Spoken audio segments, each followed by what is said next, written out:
There is no greater polarization sometimes than a couple that once agreed on a lot of things, that you just think there's no way change can enter this system.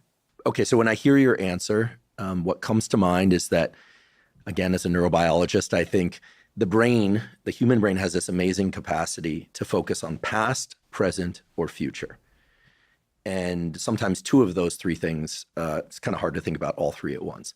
But it sounds to me as if one of the more functional attributes that somebody can have if they want to navigate relationship in a healthy way is to be able to at least temporarily discard with one's story about one's past and even their past identity.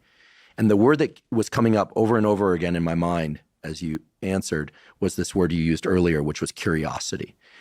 And I'm wondering if what you're referring to is a curiosity on the part of hopefully both people in the relationship as to what the relationship could become and who oneself could become.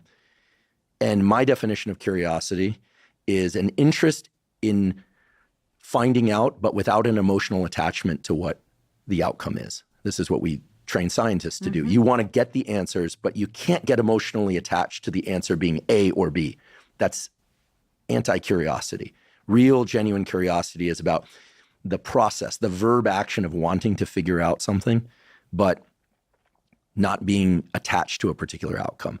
And as you were describing sort of functional trajectory of relationship, I was thinking, okay, so if one could approach relationship with a willingness to discard kind of stories about one's past and maybe even a sense of one's identity of past, be willing to let go of that a little bit and just be curious about like, where could this go if I let the relationship guide my evolution of identity a bit? And that takes some, as you said, some boldness, because if it's kind of scary, right? If you not knowing who one is going to become, if they let the other person, you know, maybe lead for a while, or if they were to lead for a while. Are these the sorts of dynamics that you're referring to? I think you almost articulated one of the most important pieces of my work. I mean, curiosity is one of the top words for me because it stands in opposition to reactivity. Reactivity reinforces the cycle. It just creates narrow repetition, rapid cycles of escalation. It usually involves defense and attack and blame, etc. Curiosity is an active engagement with the unknown. And I like when you say without the attachment to the outcome or the emotional investment.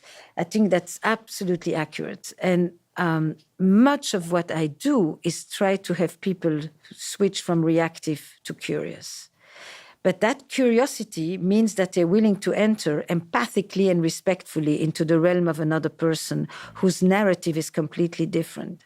I'm very invested and familiar with the neurosciences and the whole work on the brain in relationships, but I am very interested in narrative because I believe that the story shapes the experience.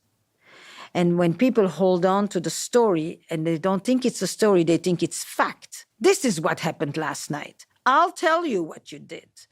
I'll tell you what happened.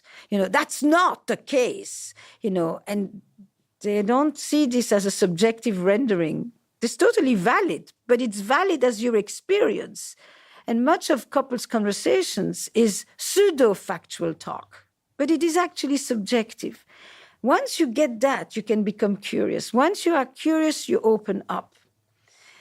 But it is very challenging when people are hurt, wounded, defensive, holding tight, to invite that curiosity.